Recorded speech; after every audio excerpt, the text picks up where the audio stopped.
Helps when you can hear me, right? Hello and welcome to No Experience Required. This is a beginner-friendly coding stream where you can come in with very, very little programming knowledge and leave hopefully with a working project. My name's Kevin Lewis. I am a developer advocate at Vonage. And if you've seen a few of the other episodes of No Experience Required, we're going to do something a bit different today. This is the last episode in this kind of run, and then I'm going to go away for a couple of months break, and then we'll hopefully come back out the other end of that. But we're going to do a few things differently today. Firstly, you'll notice this background music. Not sure how I feel about it. We'll see. I welcome feedback. I'm just playing like a radio of music that I can play on Twitch. So yeah, if you're not liking a track, let me know. I'll skip it. I'm not really loving this track, so we're going to skip it.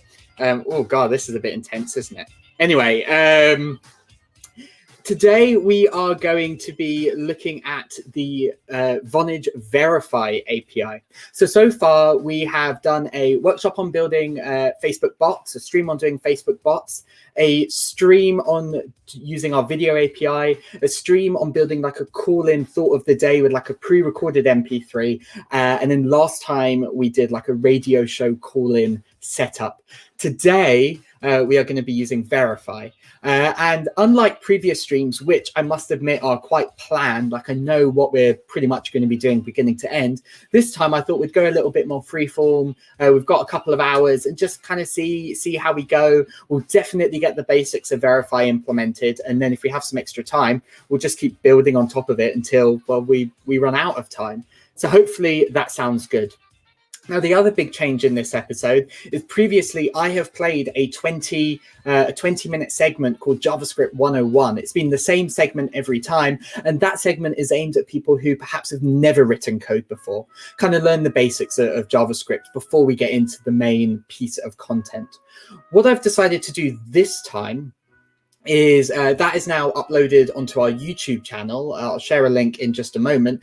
And if you don't know any code, I would encourage you to either go away and watch that now and watch this stream a little bit later, or watch this stream anyway, because I think a lot of it should make sense. And then you can always go and fill in those little gaps in your knowledge later on. So let me just go quickly grab the link for that. There it is. So nextmode.dev/JS101. It's a 20-minute video. Let me tell you what we cover in it, so you can kind of assess whether or not you might need to go watch it. We cover kind of the basics of JavaScript in terms of variables, in terms of data types. So we look at strings and numbers. We look at objects and arrays and Booleans. We look at if statements, we look at loops, and we look at functions. So that is in that JavaScript 101. It's 20 minutes. Link is in chat. And I'm going to assume that you kind of have those fundamental pieces of knowledge. But if that changes, if you feel like I'm not really getting this, either just pop it in chat and I can explain concepts as we go. And the chat's just over here, which is why I keep checking in. Or just go watch that JavaScript 101. You can always come back to this stream later here on Twitch, and then we upload the episodes to our YouTube. So yeah, let's kind of crack on and get talking about what the Verify API actually does. This is our Vonage API developer platform. It gives you detail about a bunch of our APIs. So far we've used messages in the first one. We used voice in the second, in the third and fourth ones. We used video in the second one.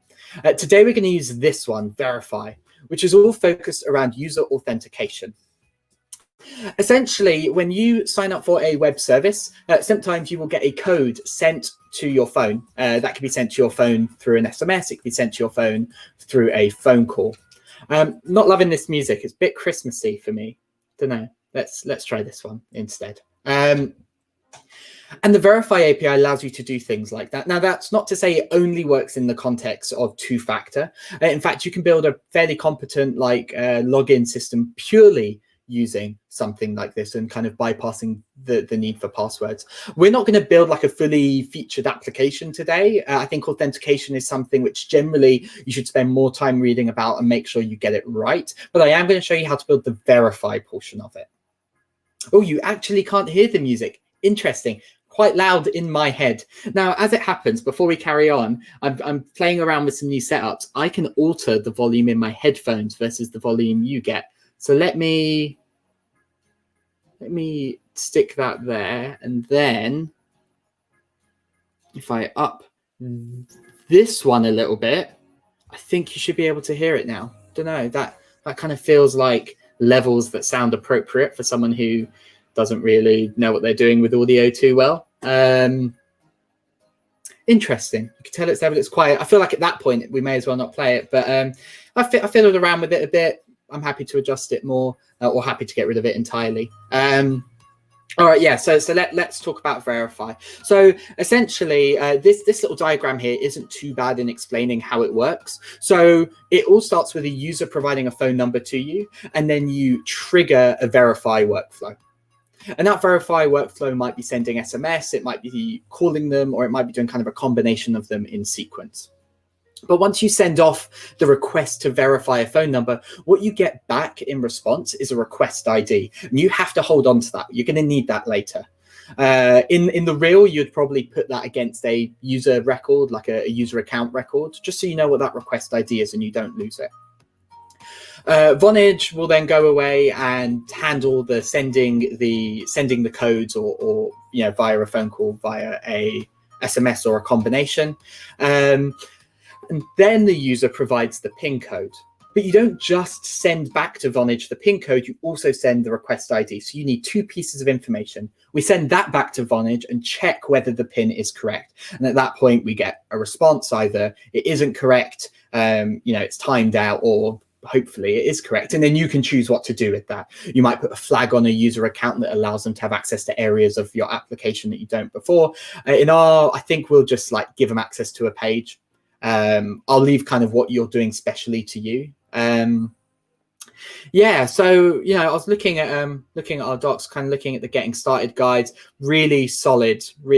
So we can just fire off a few requests and or a single request rather, and that kind of triggers the Verify workflow and gives you the request ID back. But we're not here to read docs. I do love our docs. We're not here to read docs. We're here to build something. So let's just try and figure this out. Again, normally I'm a bit more prepped, but I've decided more as an experiment to kind of do this a little more freeform. Let's go over to my code editor. I'm using Visual Studio Code here. It has a little built-in terminal down here, which I can hide and show. But this is just a completely empty directory that I've not done anything with yet. And what we're going to do, like we do at the beginning of every single kind of node project, is we are going to run npm install -y. I must stress, not all node projects, but many node projects. Not npm install -y, that's not the command. npm init -y. What that does is create this package.json file. Package.json file here. And now we can go install dependencies, and those dependencies kind of get referenced here in the package.json. What's the terminal for hiding? What's the command for hiding terminal? Yes, I am doing that with a keyboard shortcut. And it is, if I hide it now, it is actually right here, toggle terminal. And it's whatever you've got set. So mine's set to on my Mac keyboard control and the backtick. Now I can just kind of hide and show it, which I find quite useful. Yeah, you can obviously also close it here, and then you can open it from the menus at the top. But yeah, I quite like using the keyboard shortcut. And for the sidebar, Command B, I might have installed let's figure this out. I might have installed some shortcuts when I came. Which one of these is extensions here? Shortcuts, keyboard, key maps. So no, I think when I installed it, it gave me the option to kind of install some key mappings from other software. And then before Visual Studio Code, I used Sublime Text, so I installed that. I must stress that. Yeah, Command B for me also hides and shows the sidebar. So when I want a bit more space, I can do that. All right, we've done package.json. We're going to need a few things. This is going to be a web application, so we're going to kind of set up a very basic web application to start. So npm install, and then you can put as many packages as you want. I'm going to just bump my font size, that one. You can put as many packages as you want, space separated. So we're going to install Express, we're going to install body pass. So these are kind of very standard packages for setting up web applications. That's all we're going to grab for now. We almost certainly are going to come back later and install a few other bits. So we're going to go ahead and do that. Oh, that was nice and quick. What you'll notice is over here, in the node_modules folder, there's now a bunch of files. These are the packages that we've just installed and their dependencies. Generally, if you're like sharing this code base with others, you wouldn't include node modules. And now in package.json, you see here body parser and express. That is a very big font size. I might just knock that down a couple. Yeah, it's probably better. Body parser and express, and then if you have this package.json file, you can just type in npm install and it'll go grab all of those dependencies for you without needing to kind of lug around this large node modules folder. Let's set up a new file. We'll call it index.js, and this will kind of be the entry point into our application. So let's set up a basic express application first. So const express require express. And then we will set up a new application, which is an instance of Express. Then I'll do all my requires at the top. So then we'll also pull in body parser. And we'll require body parser, like so. Lots of fingers tonight. So we set up this app. Now we want to configure body parser inside of that. It's kind of standard 2 lines for any application that you're doing this in. So body parser .json, and this is because this application is going to be sent some like JSON payloads, some data payloads, and body parser very unhelpfully is called a body parsing middleware, which doesn't really explain what it does. It essentially makes dealing with inbound data to your application a little bit nicer to work with. The other line is some body parser configuration. So body parser.url encoded, extended, yes, false.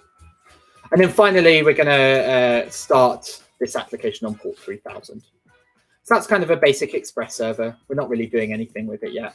I'm not sure if you can hear the music, but I feel like I've been listening to the exact same track since day dot.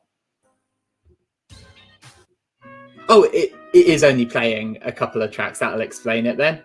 Let's go for upbeat. We'll see what upbeat means. Anyway, right, yeah. So we have so we've set up this Express application. Great. Can you not hear the music well enough? Do you want to know what I'm going to do in that case? For fear of constantly fiddling with the music tonight, I am going to just kill the music entirely. It's gone. And that way I won't keep being distracted by it, and neither, well, you're not being distracted by it. You're being distracted by me being distracted by it. Anyway, so now we set up this Express application. We're going to need to set up a few endpoints. Like there needs to be some way that we indicate to this application that we want to do something with Verify. So I'm just gonna start building some endpoints here, and then we'll build the kind of web application that goes with it afterwards. No, you know what I'm going to do? I'm going to set up a page first, I think, to get some data, and then we'll build the endpoint, and we'll then tie it all together. So let's set up a new folder. Oops, a new folder, and we'll call this one views. This is where we'll put all of our kind of web pages that users will see, and I'll create a new file inside of that called index.html. Now, what am I going to do here? We're going to need a form, and that first step was we just need to gather a phone number from the user. So let's go ahead and create a form. There's this kind of action part of it, so we'll do something with that. This is where data actually gets submitted to using this form. There's also going to have to be a method, and we will use a post method for this, which is generally what you do when you're kind of sending data. And this is just going to be a single input, really. We just need an input. I think type tell is a thing. Let's check. HTML input types. I believe tell is the one for phone numbers. Yeah, input type tell. Do they give it more detail here? Tell. Yeah, use the inputs that should contain a telephone number. And I think if you open this on like a phone, it'll bring up like the phone keyboard instead. So we have a type of tell. We need to give it a name. I'm just going to call it. I'll call it phone. And I think that's everything we need. And then we need a way to submit the form. So just a button will do here. Send Great, so we've got this index.html. Now we want to get it over to the front end, and then we'll come back and do something with this action. So let's serve this up. Now, there are going to be steps in this where we want to show slightly different things on the web page, dependent on different criteria. So I could just serve up this HTML file and create like variants of it, but I think I want to use like a templating language of some description. There are a few of these. There's one called Pug, which used to be called Jade, and there's one called Hamel, but they look very different to HTML. I want something that's a bit more HTML-like. There's one called Nunjux, which I think is pretty much HTML with just a few adjustments. So, you know, let's just go install it, and then we can like get it all set up and make sure it's working and stuff like that. So npm install nunjucks, Nunjucks. Great, that's installed now. So now we can go ahead and include that. Oops. So const nunjucks equals require nunjucks. And then we need to like configure it. Fortunately, nunjucks kind of lets you do one-time setup and then gets out your way. So the way we do this is nunjucks.configure, if I remember correctly. Nunjucks is literally a ridiculous name. I completely agree. Nunjucks.configure, and I think the first thing we pass it is the folder with the HTML files. You know what? I'm actually just going to try do it from memory, and if it fails, this will probably be the place where it fails. And then we are connecting it to an Express app. So this is option. So we provide an option, and I think we provided the name of an Express app, which in this case is app. So this setting called Express, and we connect an existing Express app to it, and that is this one that we initialized here. And I think that's all we need to do for Nunjucks. I think otherwise we can kind of like fire HTML files back to the client. So you know, let's see. It might not. So for those of you who are kind of new to Express, the way a lot of Express works is that you build what are known as endpoints. The way they work is app, like the name of your Express app, which is app. And then you provide an HTTP method. The most common HTTP methods you'll probably see are get and post. You can kind of use them interchangeably, like from a technical standpoint. Like Express, you can kind of incorrectly use them, but there are conventions for how we'll use them. So with get request, we're generally just requesting a resource. So for example, a list of users, a single user account, a single photo, things like that. Post requests are used when we're sending data up. So to get our page, we will use a get request. The reason that's important is browsers when they hit endpoints, they are get requests. So we can go app.get. First thing we're going to do is provide a route. So we're going to just go /, which means the core page. So if your website was example.com, this / is equivalent to example.com. Example.com/hello would be this. But we're going to just build something to go to when someone hits the kind of root file, the root URL, without any like / anything else. Second thing we do is we write a function. So let's go ahead and write that. There are two parameters, request and response. Request provides all of the data that we are provided when this request is made. And then what we do is we form a response and eventually send it back to the client. So there's request and response. And all we want to do here is we just want to send a file. There's nothing fancy going on here at all. So we're going to go response.render and then just index.html. So if you've seen previous episodes of this, you've seen here, I think I've said response.sendFile. Because we have configured a templating library, we can render it. And it knows everything is in the views folder. So this path is relative to views. And because it's straight within it, we can just put the file name. I think that's all we need to do. You know, before we go any further, I really want to check Nunjucks works. So we can type in node index.js. Hasn't horribly errored yet. Let's go back over to the browser and let's go localhost 3000. This is not what I expected to see, because while this is, oh wait, no, it is exactly what I expected to see. There's a page here, wonderful, and then there is a a send code button. Great, that is correct. I don't know why I thought it wasn't. Great, so that's our get request working great. I'm going to just stop that server running now. And then once we get that phone number, we need to actually send it to an endpoint. So what we're going to do here is one thing that's really nice about kind of how forms and Express will play is I can just type in here for the action. I can just type in, for example, verify. And what that would do is send data to a post endpoint called verify/verify. So I don't need to do anything else there. I can literally just type in verify. That should work.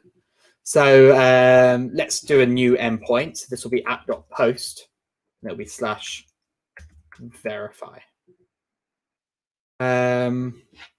We'll do exactly the same. We'll do a function with a request and a response. Oh, can I show my code? Yeah, honestly, that was just a complete oversight. Good catch. Yeah, so it kind of looks the same as the one above. App.post. Thanks for that, Lorna. /verify function request response, and then data will be sent here. So let's we should be able to get all of the data at request.body, and we can get it at .body because we've included body parser. So that is an object with all the data we're sent. Let's console log that. What did I say it was? Request.body, and then restart our server and see what happens here. So we're going to leave that running. We're going to go over here. Who needs a burner phone when you forgot to do any prep whatsoever? Cannot post /y. I said send it to verify. I think this might just be because I need to refresh this page. Let's try that again. Okay, nothing's happened, but down here in our terminal. So I typed in my phone number, hit go, nothing's happening in the browser, but over in my code editor here, we see there is an object that's come in. So that's the request.body. It has one property called phone, and it's called phone because that is the name of this input. So if we change this to number, this would be the number property instead. But that's fantastic. That's exactly what we want because we need that phone number in our application back here.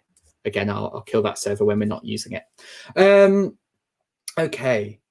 Let's have another think about what's next. We're obviously going to need to send off a verify request. We'll be doing that shortly. Just thinking, is there anything important I've missed? I've not actually done anything with Nunjux to kind of show you the cool thing it lets you do. The nice thing about response.render when you have a templating engine is you can send data over to your front end, and you can do that by passing in a second parameter, which is an object. So if I type in here like message, hello world, like so, now over in index.html, I can access message by surrounding it in 2 squiggly brackets. The spaces aren't necessary, but I like putting them in for readability. So now if I restart this server, go back over to the browser, hit refresh, not verify, just see hello world there. So later we can kind of show errors or status messages or whatever by passing in a message, which is quite nice. The other thing you can do here is conditionally show this because there might not always be a message. So we can say if message, print the message, end if, like so. Again, indenting isn't necessary. I just like doing it for readability. But these kind of where you use keywords, you need to just surround them with 1 squiggly bracket and percentage signs. So it gives you a little bit more flexibility in writing your templates. They basically look like HTML, but you just get these nice extra features that you wouldn't otherwise get. So that's why we're using Nunjux. I think this message area is quite important later. And we also, I said that when we send off our verify request, we will get back a request ID, and then we're going to need to provide that again later. So this will allow us to kind of pass that request ID back to a page. So let's go back to our code. So we set up this verify post. We know we can get request.body.phone is our phone number. So let's have a go at sending a verify request. Now, before I do this, There are just some gotchas, which I'm just going to let you know. So the default workflow, so there are several workflows. Workflows comprise of ones being as simple as just send one SMS or just call them and read out a code, through to kind of multi-step workflows. And I think, if memory serves me right, the default one is, in fact, let's why am I trying to guess? We have the technology to find out the answer here. The Verify API. What do we want here? Guides, workflows, and events. Here we are. Yeah, here we are. So the default workflow number one, we'll send an SMS, and then if we don't, respond to that successfully within 125 seconds or a couple of minutes, we will do a text to speech, which means we'll get a phone call and it will be read out. We'll wait another 3 minutes, then we'll do another text to speech. Then we'll wait 300 seconds, which is 5 minutes. And if they still don't, and if they still haven't responded, the whole request expires. Now, again, as I mentioned, there are some gotchas for development's sake here, and I do just want to share them because while I was testing this, I hit some roadblocks that you will likely hit just while you're in the early stages of developing an application. You can also cancel a request, which we'll hopefully have some time to implement, but you can only cancel it after 30 seconds have passed from initializing a verification, but not before the second step has happened. So you have that kind of window between 30 and 124 seconds, I guess, to cancel it. And if you don't cancel it, the rest of it will play through. I don't think that's a problem. It might be as we're trying to cancel things before they're done while we're testing. So just be aware of that.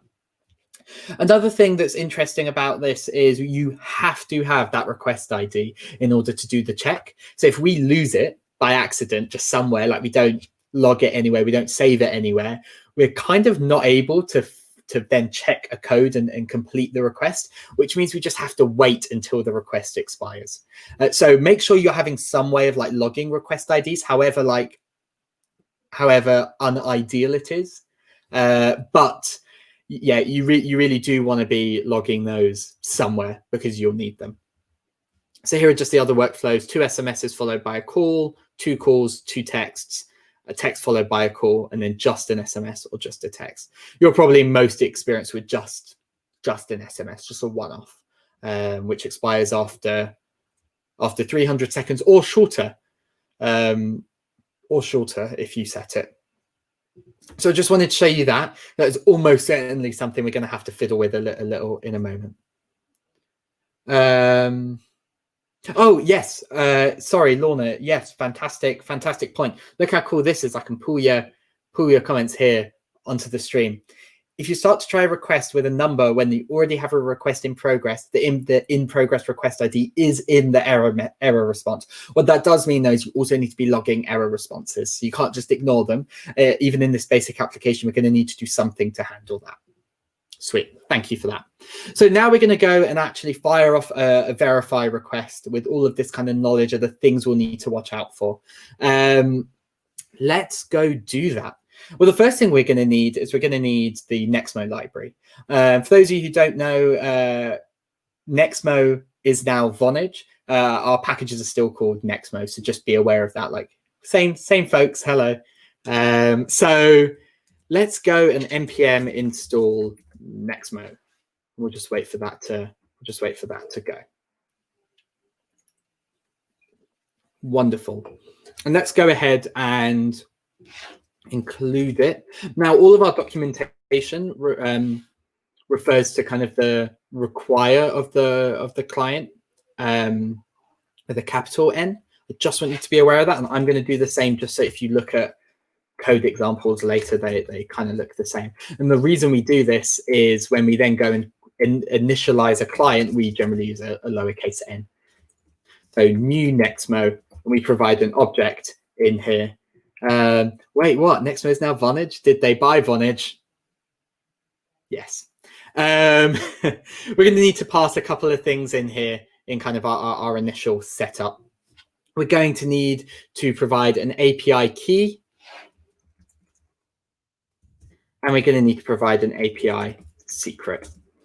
So let's go and get that API key and secret. Let's go back over here to the browser, and we're going to go to, you can click just kind of get an API key up here. You can go to developer.nextmo.com. Bit shorter though if you go to the kind of URL, which is here. Boop, boop, boop. Nextmo.dev/NER. There is a promo code there as well, and that promo code will give you 10 euros of credit and lift the restrictions on your account, which will be quite useful. Dashboard.nextmo.com. I'm just going to log into my account. Wonderful. Let's talk about where this API key and secret are. Your API key is right here. You can kind of hit this copy button, just copy it to your clipboard. And your API secret is here. You can copy it. You should not let other people see your API secret. The combo of your API key and secret allow people to use your account. And because we have APIs that allow you to do pretty much everything you can do in this dashboard with an API, you're essentially giving people full access to your account, including things that will cost credit. So don't share that API secret. Now, if you think people have seen your API secret, you can also do what we call like rotating keys. So you invalidate this one and you create a new one. I think that, don't quote me, I think the actual mechanism for this is you create a second one, and that just gives you your time to update all of your applications that might rely on the old key, and then you can get rid of the old key. So you kind of had two temporarily, and then you get rid of the old one once you changed everything over. So you're going to need your API key and secret. And again, do not share your API secret. Yes, awesome. That is how it works around rotating keys. So yes, API key and secret. And then you can come back to your code editor once you have those. Oh, actually, let me show you where the coupon bit is. Down here, over in coupons. And you can throw in the coupon code, which is just below me here, into here for 10 euros of credit and to lift the restrictions on your account. Let's go back over to our code editor. So we need our API key and secret. You can just put them straight in here, straight in these quotes as they are copied using the copy button. If you do that, though, don't share this code with other people. Don't share this file because it has your API key and secret in it. You will want to kind of store it in another file and load that file in, or just have another way of accessing them.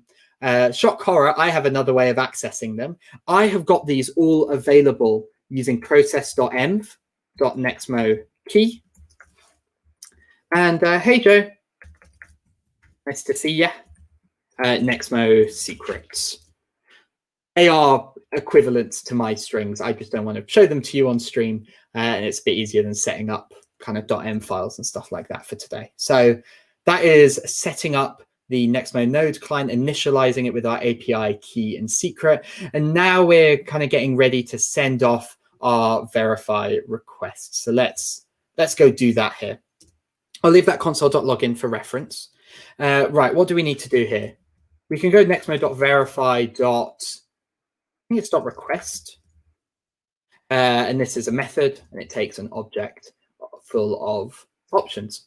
There are two options you need to provide here. There are a few more you can provide, but there are two that are important. The first is going to be the phone number that you're actually trying to verify.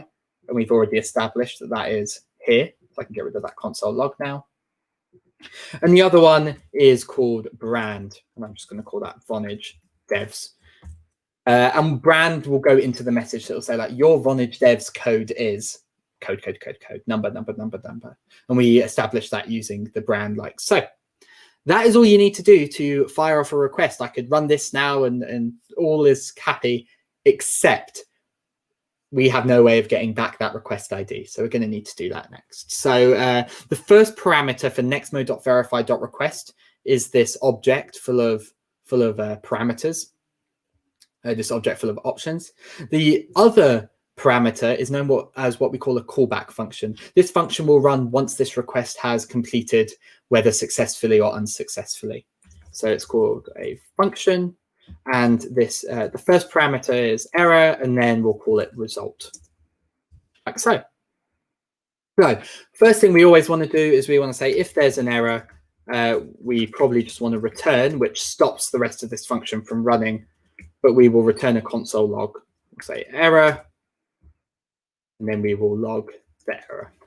Fantastic. Now, if there's not an error, we will get past this if statement. And first thing we're going to want to do is look in the result status. So if this has not worked for any reason, perhaps you are trying to send off a second request when there's already one that's ongoing, then, or I'm sure there are other errors, then the status code that comes back will not be 0. If it is 0, everything's good, it's gone off. So next thing we're going to want to check is the result status 0. So if result.status, the result is an object. One of the properties is status. So if that's not 0, what are we going to do here? I think we should probably just display it on the exact same page. So if we response.render index.html, and this is why we're using nunducts, because it allows us to kind of quite easily throw data into the views before we send them to the client. And the message here can just be,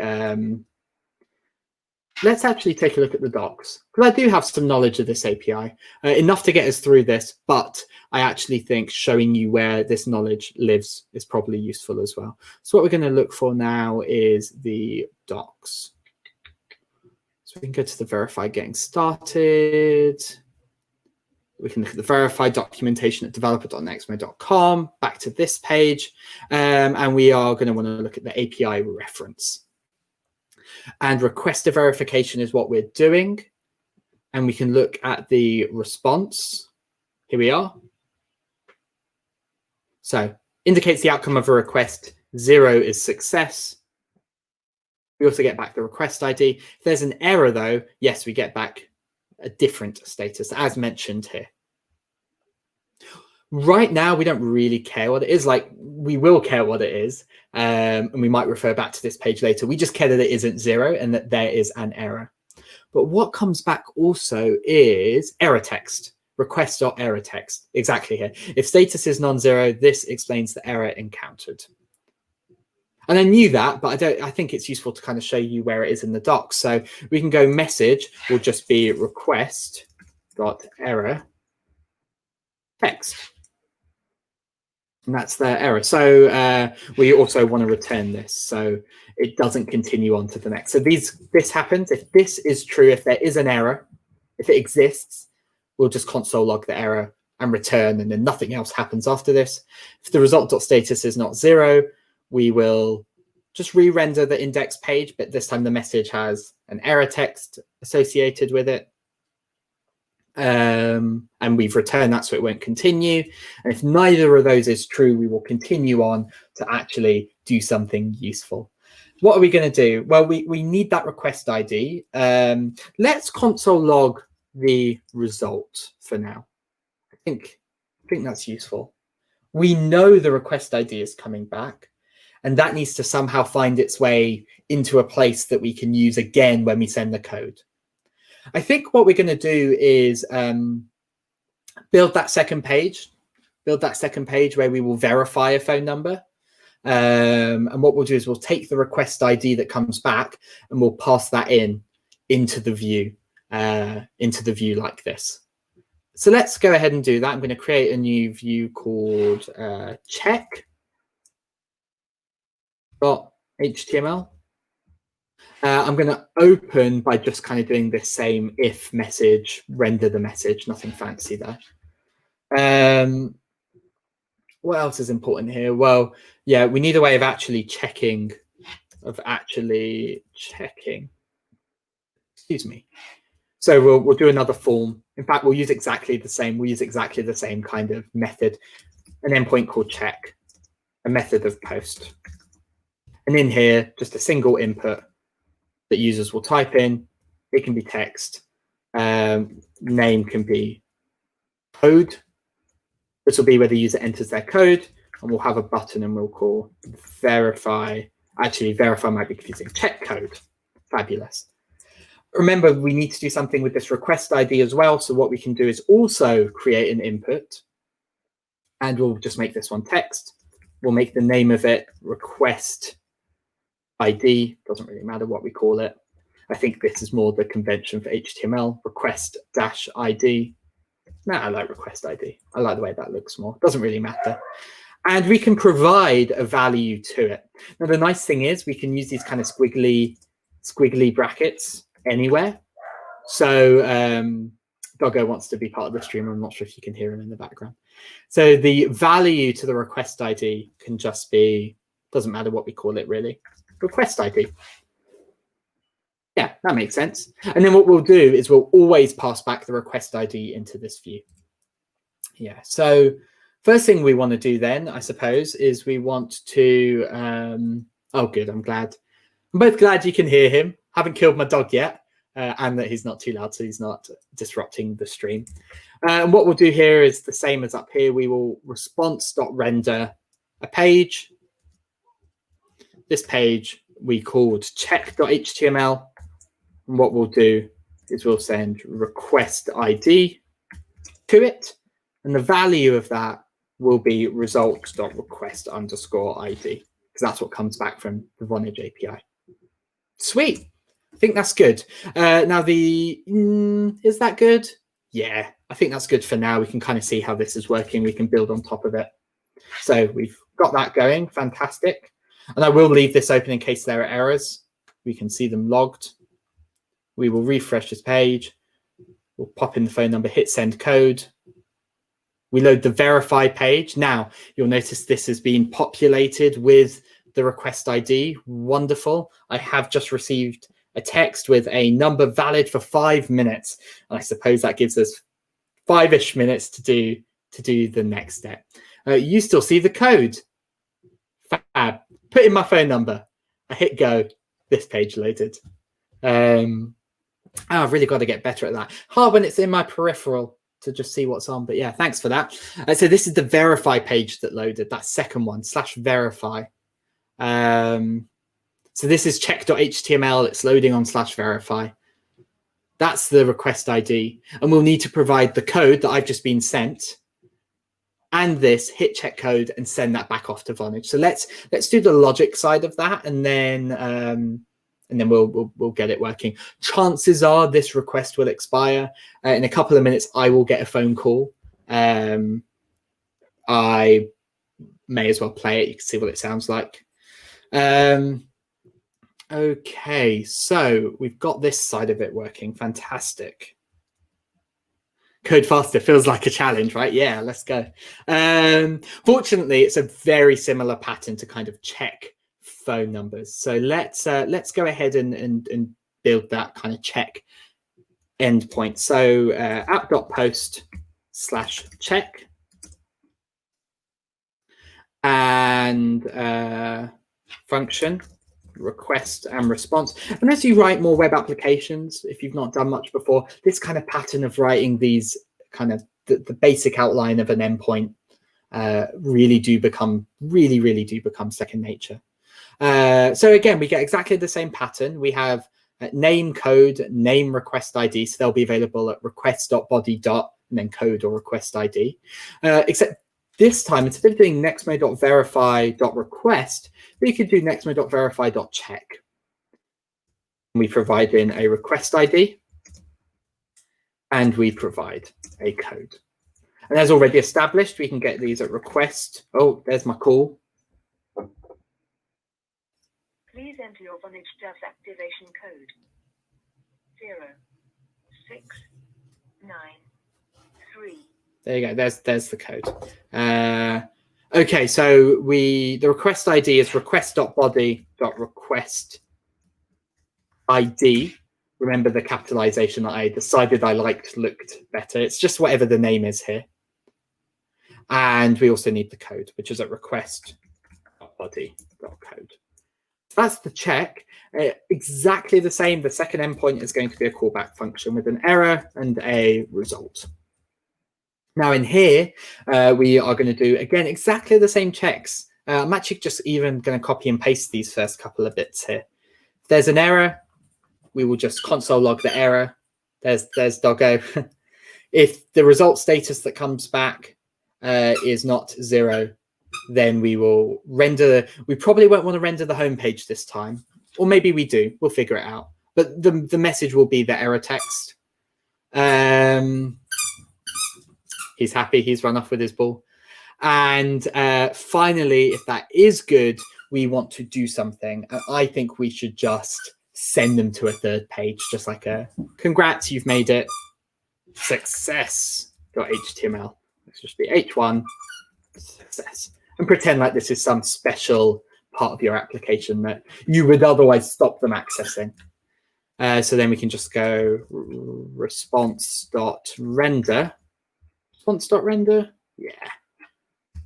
Success.html. Sweet.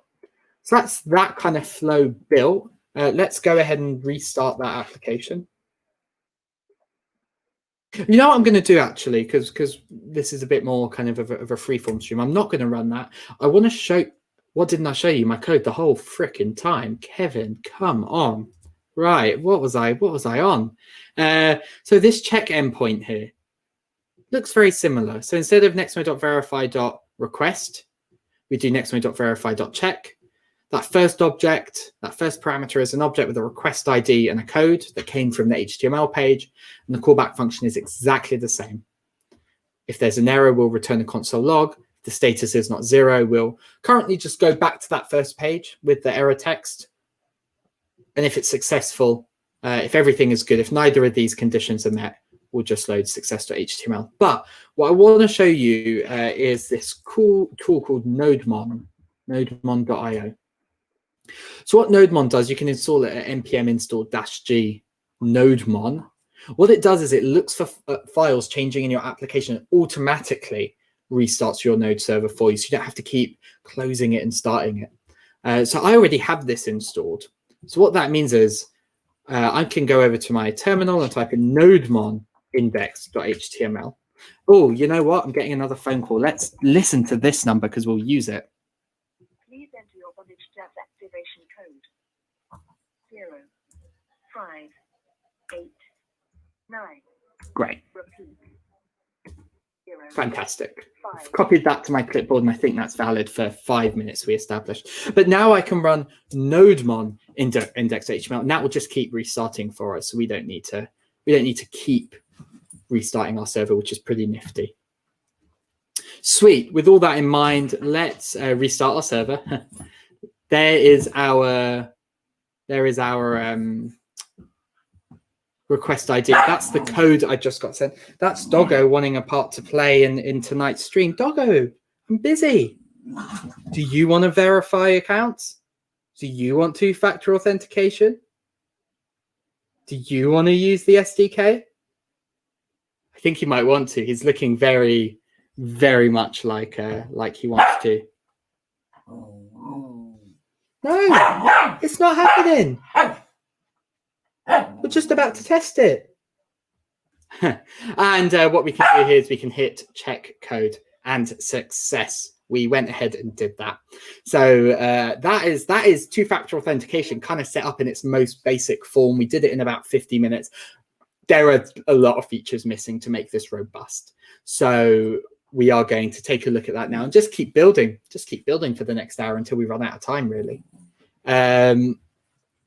So this is great. We probably just want to console.log a few other bits. No, everything's good. If the result.status is, yeah, we're printing the error text. So let's just think through the flow of this whole thing then, because that worked. I'm pretty happy with that. We got a success. Let's take a look at this in a bit more depth. I'm pretty happy. That was less time than I expected, but there, as I said, there are definitely things we can do. So we set up an Express server. We included body parser. We included nunchucks. We included Nexmo.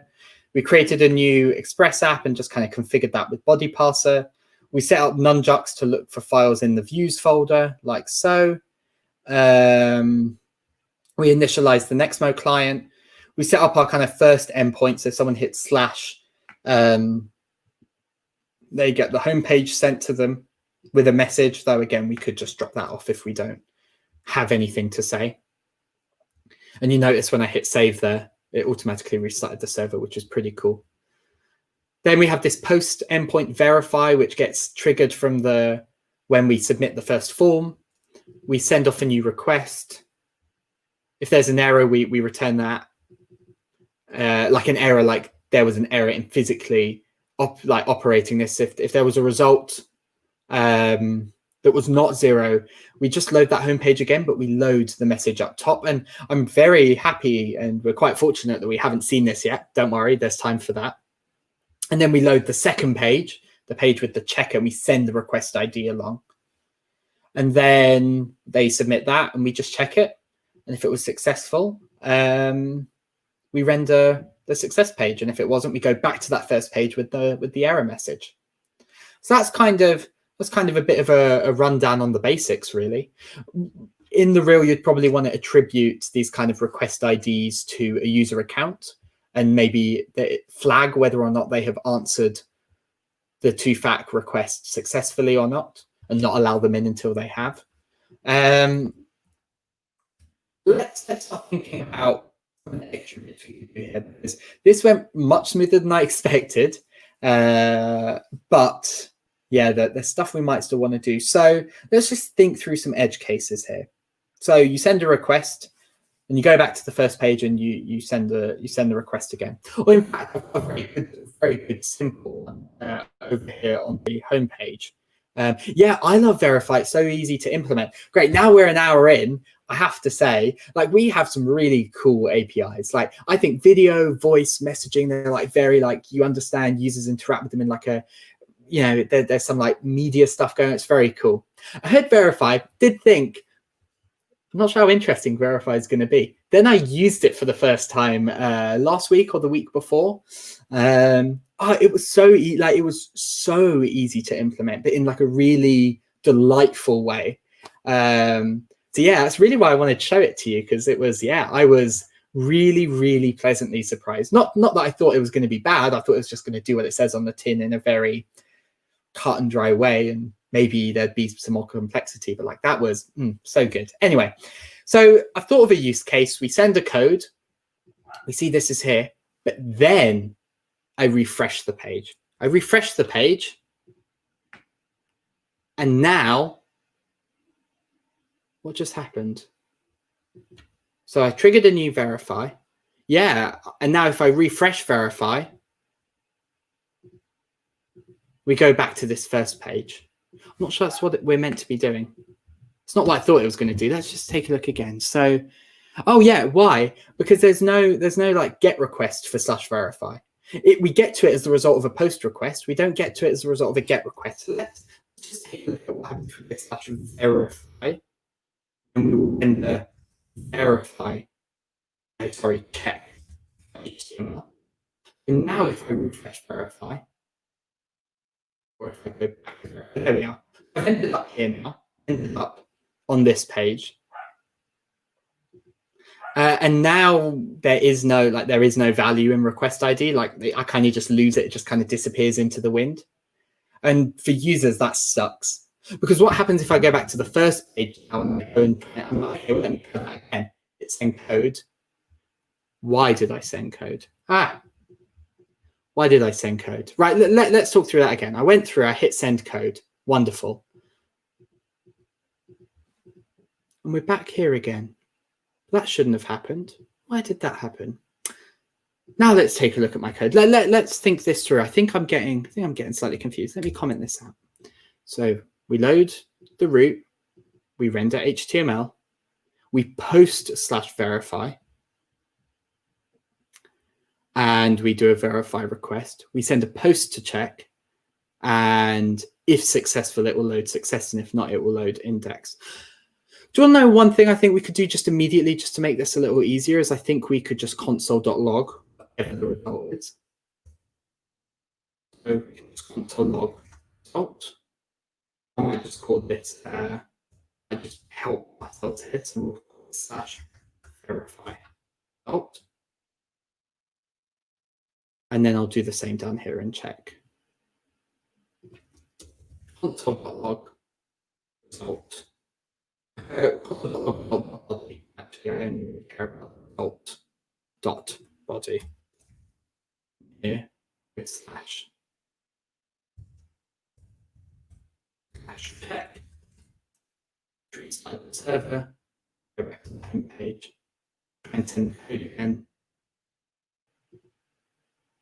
We've got an undefined on the result.body. Why? Why? Why is result.body? No, because it's not result.body. It is result, sorry. It's request.body and then it's result. Let's go back here. Let's go back to the kind of page users will land on. Hit send code. Let's go back to our terminal. Take a look at what we got here. Here we are. Concurrent verifications to the same number not allowed. Status 10. Now, question. Why did this not happen then? Because this should have happened. We should have sent a message with the request.error_text, which should have told us concurrent verifications are not allowed. That isn't what happened here. I think we did load index.html, but it's the message. The message is the problem here. If message, render a message. Message. So why is this? Let's take a look. Because that to me looks like it should. Is it struggling a little with the return? Oh, this is in check not verify, but it's exactly the same story here. Request found it, result error text, and here result error text. All right. So if we go back here, here, hit encode. Fantastic. Right, that was kind of what I was looking for. A bit of error handling. So concurrent verifications to the same number are not allowed, which means we can't get to that second page. And yet, where's the request ID? We've kind of lost it to the wind. As it happens, if we kind of go over to our code, yeah, we've got a request ID here. That's fine, but there's something more. There's something more we want here. Now, we know this is status 10, so maybe we could just send them. If status is equal to 10, we could actually still just send them to the check your code page, but we could send over. I think that feels like a very sensible response. Now, I'm getting a phone call again. Let's store this number because we'll fix it before this. Please enter your Vonage devs activation code.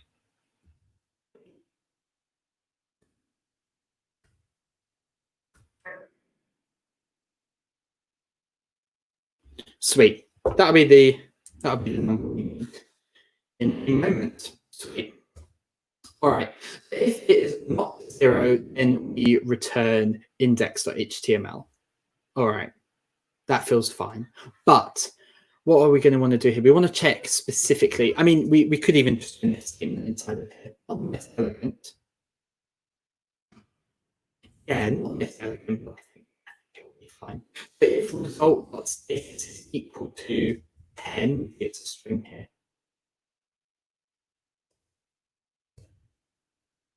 Then we will, yeah, status seems to be here, 10. I see a quote either side. So I'm going to do it as a string. Because we know it's 10, we can quite easily tell whether or not this is playing ball or not. So what are we going to do here? We can literally just copy and paste this. We're going to do exactly the same thing. We're going to return render check HTML. I'm not going to send a message, instead we're going to just go ahead and send a request ID. That can be said result of request ID.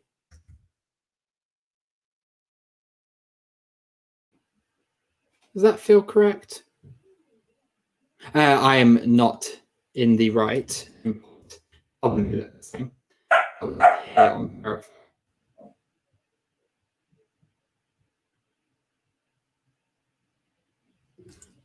So I might actually put it here outside it. If .status is equal to 10, equal to 10, then we'll render check.html.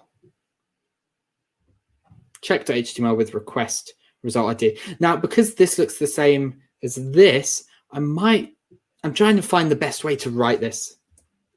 If result.status not equal to 0, or and result.status is not equal to 10. You know what is the number here? So I assume it's a number actually, and this might just be a formatting thing.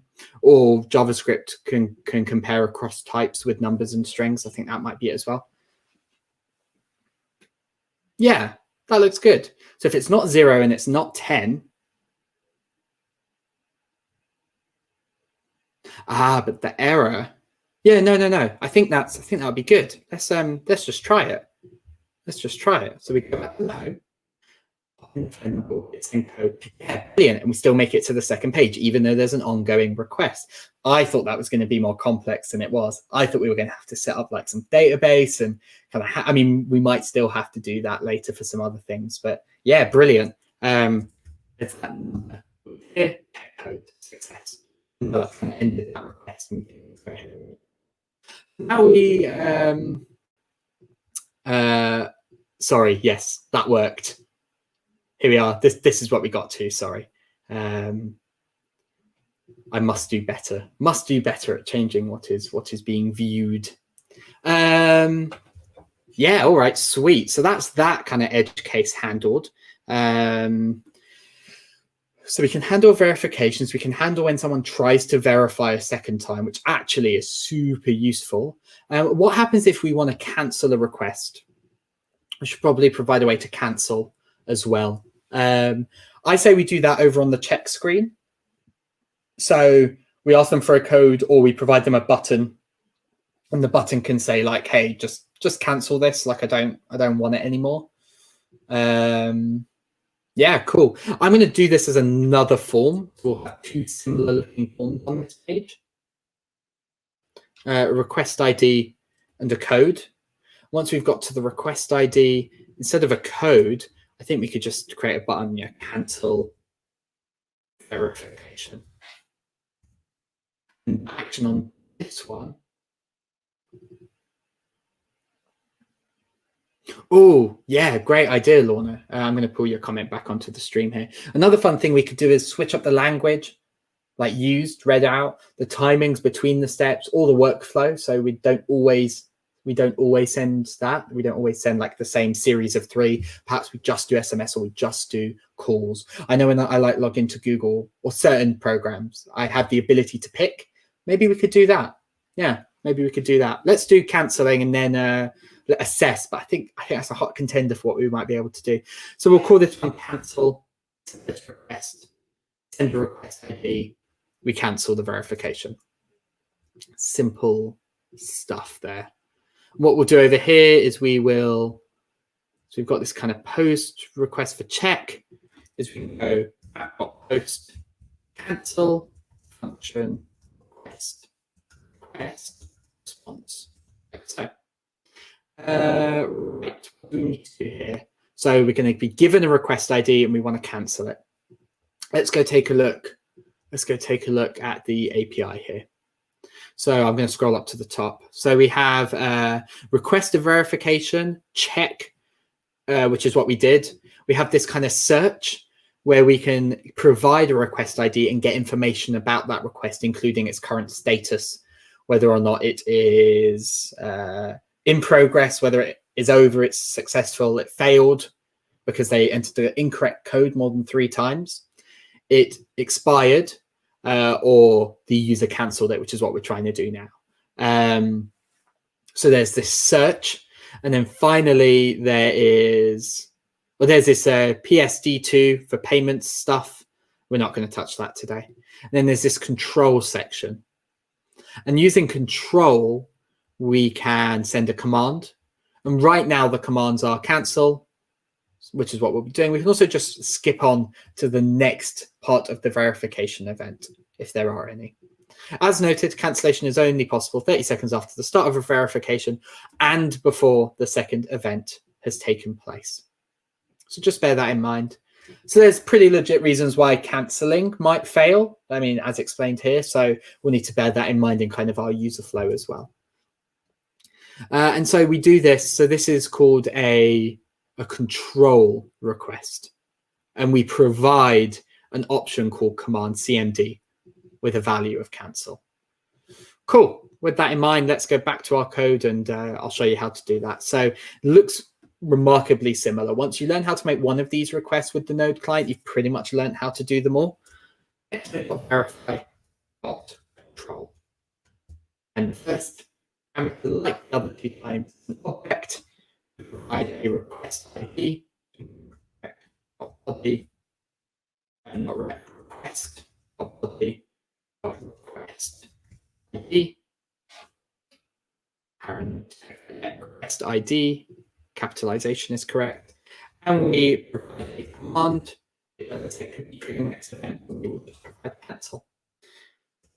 As before, the second part is a callback function with an error or a result. Exactly the same structure. So again, exactly the same thing. We will check if there's an error. Oh, went a little. Oh God, we're getting a bit trigger happy here. We are going to check if there's an error. Then we'll check the status. So let's go ahead and do that. So if there's an error, we'll return console log. Whatever happens after that, we'll just console log that this is cancel. Let's look at the statuses that might be returned here. In the case of an error, as you see here, there are still non-zero codes that might happen. So let's so with that in mind, we will keep this the same. This time, though, I think we might not want to send them back to the home. I mean, do we want to do that up here? Maybe we don't. Maybe we don't want to send them back home if there's an error text. Maybe we want to send them to the same page. No, I think we'll leave this as is. So result.status, if it's not 0, we'll send them home. We'll print the error text. Now, if neither of those things are the case, I think we should send them home anyway. Yeah, that feels like the right thing to do, right? You've cancelled, so we'll take you back to the front, and the message will be a request has been cancelled. Sweet. Kind of cancel endpoint done. Let's just take a look at what that form looks like over here. Slash.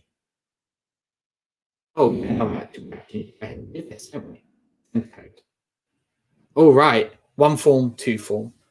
Request ID, request ID. I've started to get the phone, I've started to get the messages. We'll give it 30 seconds and then we'll try cancelling it. Yeah. Right, let's ask a question in the meantime, though, while we're waiting. What is your favorite dessert and why? Specifically dessert. Last time I've asked what your favorite meal is, but I want to know specifically, what is your favorite dessert and why? I've recently acquired a sweet tooth. And thanks to that sweet tooth, I need your recommendations on what I should be shoving in my gate.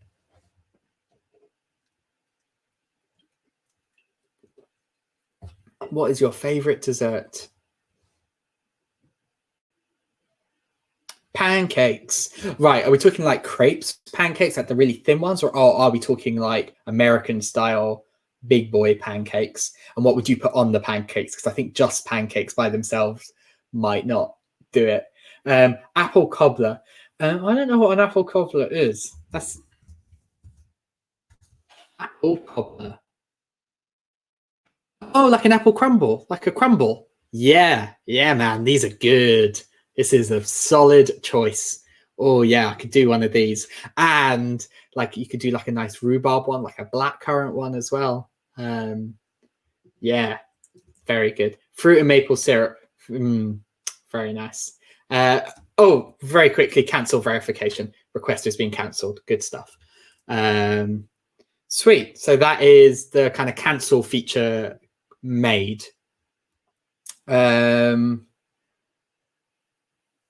Rhubarb crumble. I could, yeah, because they're very seasonal, aren't they? I think they're very, yeah, as you said, you've had the first one of the year last weekend. I think they're very seasonal. I don't know about you. I do like pumpkin pie, but that isn't a very it's not really a thing that's done in the UK very often. In fact, the last time I had one, I was in the US and a friend made it. Keep them coming. I really do want to know what desserts in particular you are into. S'mores are a thing I've literally never had. They are not a thing here. S'mores, hang on. Browser. What are the biscuits? Let's take a look. Like what do they taste like? S'more. Wicked. And then Graham. What's a Graham cracker? So these as a snack is usually honey or cinnamon. Oh right, okay. I know what these are. Okay. Yeah. I also like. I think part of, I don't know, my guess is part of the charm of those is like you do them around a campfire, and I'll be like doing them over my hob at home. I don't think it has quite the same feeling to it. Let's go back over to our code and kind of take stock in where we're at. All right, so we can create a new verify request. We can check whether or not it is correct and handle errors. We can cancel requests if they are no longer desired. Lorna suggested we can maybe provide an option in workflow. I like it a lot. Bearing in mind that on the kind of application side, it's the same. Eventually, they get a code and they have to give you the code and we have to check it. So with that in mind, we can quite easily give them an option between workflows. In fact, let's do that. I like that a lot. I'm going to just delete that because we never. I think over here we should provide an option of whether or not to receive an SMS or a call. I think that's kind of the flow. Like, I don't think you give people the more complex options. I think it's like, do you want an SMS or do you want a call? And then we can use the workflow 6 and 7 to handle that. So let's honestly, I mainly do HTML stuff with like frameworks. I don't even remember how to like HTML forms, HTML input, HTML forms, select ABO button. I think that was good. Let's take a look here. So they have the same name and a different value, and I think the ID doesn't matter. All right, let me grab these,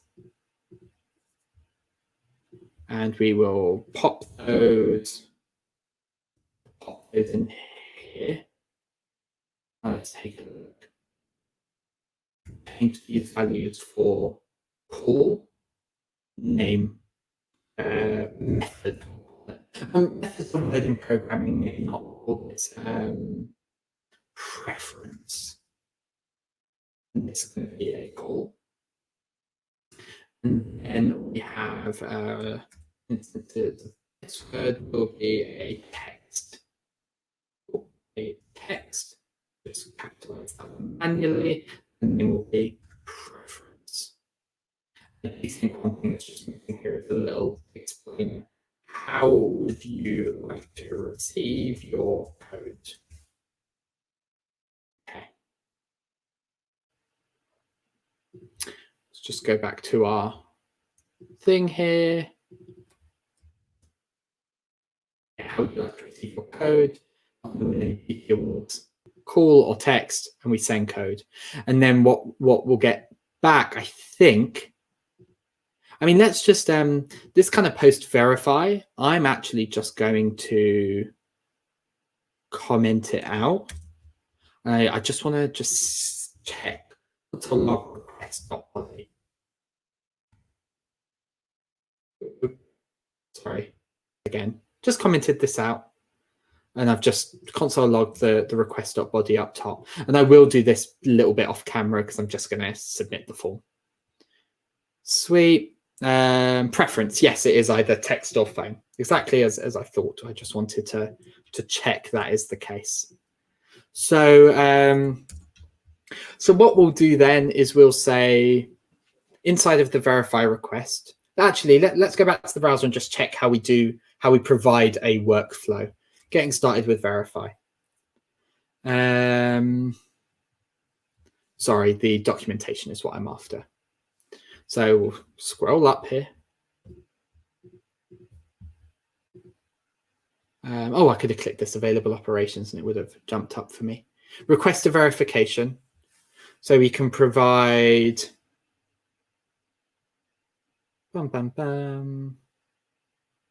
sender ID, code length. You could pick 4 or 6. LG is the language. Pin expiry and next event wait. We've covered workflow _ID. And I think we've already established, though I will check again, that it's 6 and 7. Yeah, 6 for SMS and 7 for text to speech. And they each last 5 minutes. And it's just a single step. So that's what we'll do. Let's go back to our code. So we also do workflow ID. It'll be 6 or it'll be 7. What we'll do here is we'll say, you know, I think there's a nice way of doing this. So we can say if request body preference equal to text, then the value will be actually, I think using for a beginner friendly stream, I think these kind of ternary operators might not be the nicest thing at all. Let's say we'll say workflow, and set it to 6. 6 is SMS. Then we'll say if request.body preference is equal to call. Here's what we call. Here we are. And what we'll do is we'll say workflow equal to 7. I think that might be not the most elegant way, but definitely a nice readable way.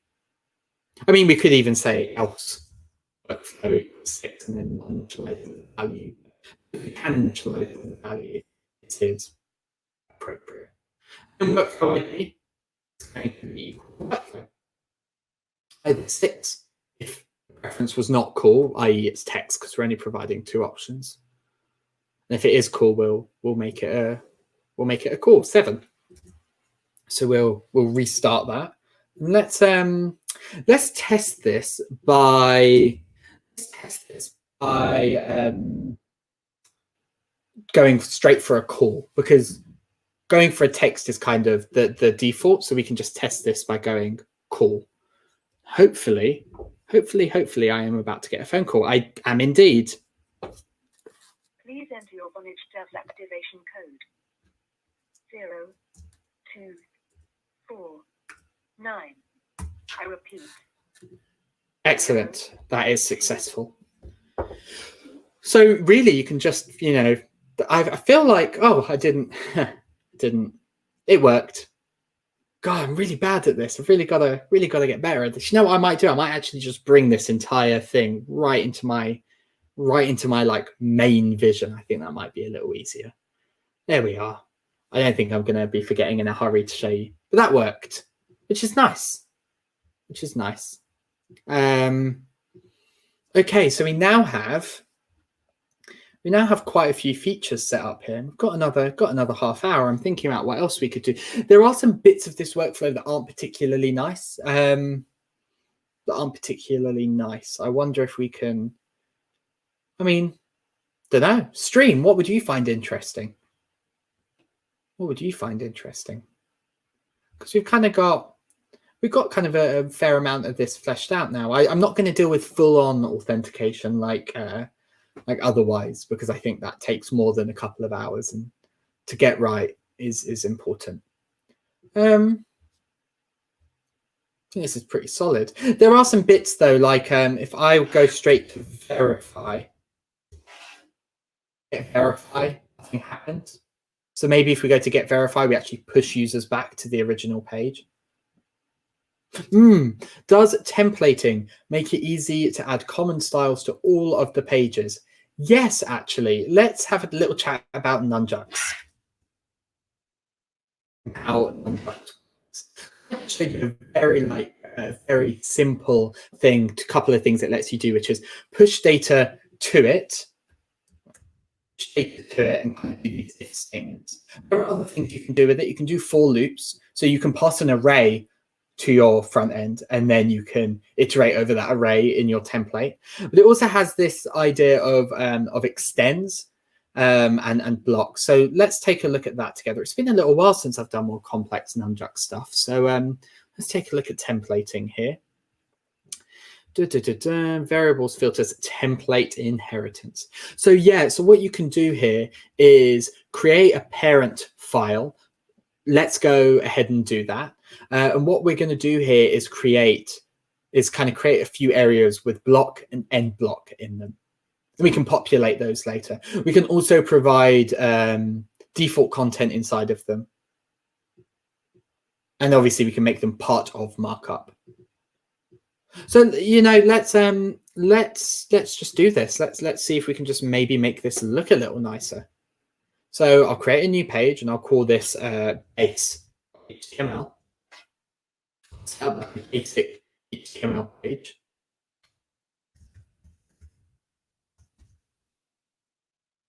Required. We're going to add some styles.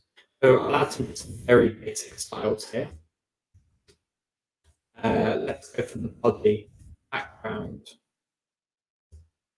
We will make this pale golden pod. And how about we make the font family serif? I think that kind of is okay for now. Yeah, just to kind of demonstrate some quite obvious styling changes that will happen. Then what we do in here is we can create a block. And we provide a name to the block. So we can just create a single one called content. Sorry, not content. End block. And what we can do up here is say no experience required. From the parent file, so it in theory will be inherited to all of the children. And then we just create this block here. Might just make it line because there's no content. Right. And the second part of that inside of here is we can firstly at the top, or anywhere, but generally here on the top, extend and provide the name of the parent file base.html. And then we create back to the same before, block content and block. And then anything we put in here will go in the place of the block inside of base.html. So so if I just take all of this in here, copy those first couple of lines for speed and block, and then what we're going to do is this if message on all of the pages, we're going to find a way to get that into the parent file as well. And finally, success.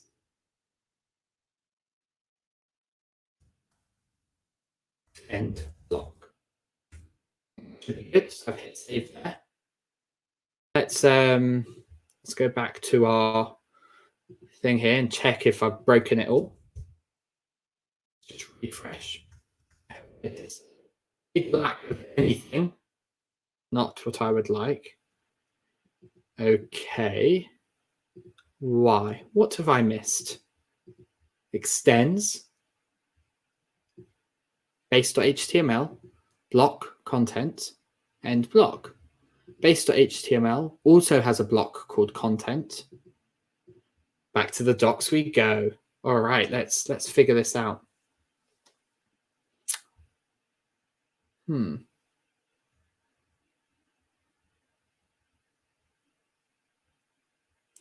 So we create a block called header and end block. Block and end block. We extends.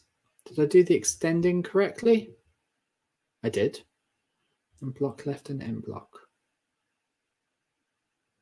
Do you want to know what I think this might genuinely be? I think. I might just need to restart the node server, which I can do by just like saving index.html. Nodemon takes it. Maybe not though. That was exactly it. Okay, so now we've got this kind of common CSS. We've got this common CSS on all of these pages.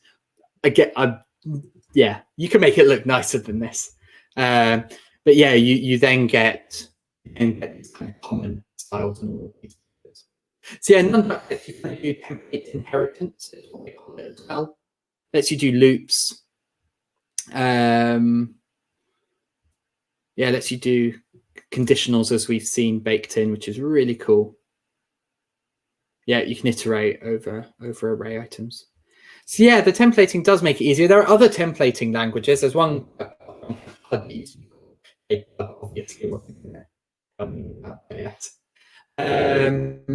this one looks very different. So a pug template, if I look at, I just want to show a little example. Can I get a little example? Attributes. Yeah, it's kind of a bit weird. You don't put the angled brackets and your attributes look different, but there are also no closing tags. So it's an indentation based templating language. Haml is similar. I think it's better. Like, oh yeah, here we are. So Haml looks like this.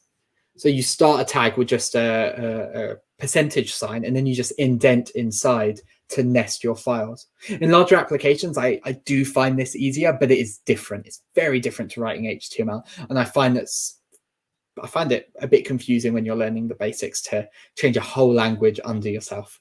But yeah, so there are other templating languages. There are other templating languages as well. We did that. Let's see if there's anything other interesting stuff we could do. So we have event timings.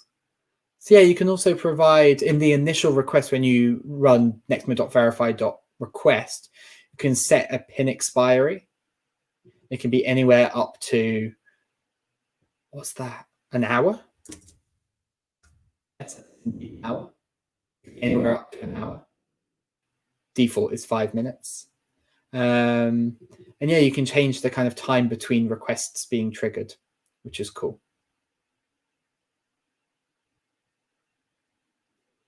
Yeah, I'm not sure this is more complex. I'm not sure. I'm starting to question whether this demands another 25 minutes of content, really, because really getting started with the Verify API was a lot easier than I expected. Hopefully, feeling very achievable for you to go away and implement. A few notes though, yeah, if you have full authentication systems, you have like user records and you want them to verify their account.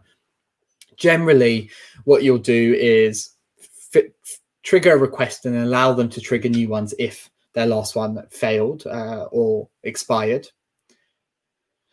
And then if you check and the code they provided is successful, you add some kind of flag on their account to mark that they've done this. That's kind of, I imagine, quite a usual workflow. But you can also, yeah, do a completely passwordless login with things like this as well. It's not just about two-factor authentication, but you could actually build a login system off of this, which is really cool. Short-lived codes. And then you don't need to store that code in your database anyway. You just store the request ID, which is really cool. And you don't get access to the numbers they've been given as either, which is really good. Yes, very, very good point. Passwordless with phone numbers is a bit fallible. I would recommend against it. It's certainly there though, like as something to consider. So yeah, Lorna said passwordless is a bit scary with SMS as a sole factor, but it is good for 2FA. But I've seen passwordless things that email more than phones that allow you to do this. So yeah, I think that's pretty much summing up what we got here. I'm not going to hold you here for another 25 minutes and fill time any more than I have already. Thank you very much for the amazing dessert recommendations. Thank you for being a wonderful audience for 5 episodes of No Experience Required. As mentioned, this show isn't coming back in 2 weeks. It's going on a couple of months break. Not 100% sure when it will be back, but it will likely be in September. And I hope you have a wonderful rest of the summer, because by the time September comes, we're pretty much done with summer, depending on where you are in the world, I guess. And yeah, we will return for a few more episodes of No Experience Required with probably some more products, because I haven't covered them all, some more projects. And yeah, thank you so much for joining me. Have a fantastic weekend. Bye for now. Oh, actually, before I go, if you want help with any of this, we have a community Slack. Let me show you that before we go. Then I will actually allow you to go. So developer.nextbit.com/Slack. You can go and enter your email address here and get an invite to our developer community Slack. It's where a lot of developer advocates like me hang out and are happy to answer questions and support people kind of on their journey of using our APIs and help use them. So yeah, come here and we are happy to have a chat. Yes, if you have any questions about Verify or indeed anything else, there are channels for each of the products that we have, so you can ask more specific questions. And thank you, Lorna, for posting the link. All right, on that note, I'm actually going to let you go and have your weekend. Thank you again, and bye for now.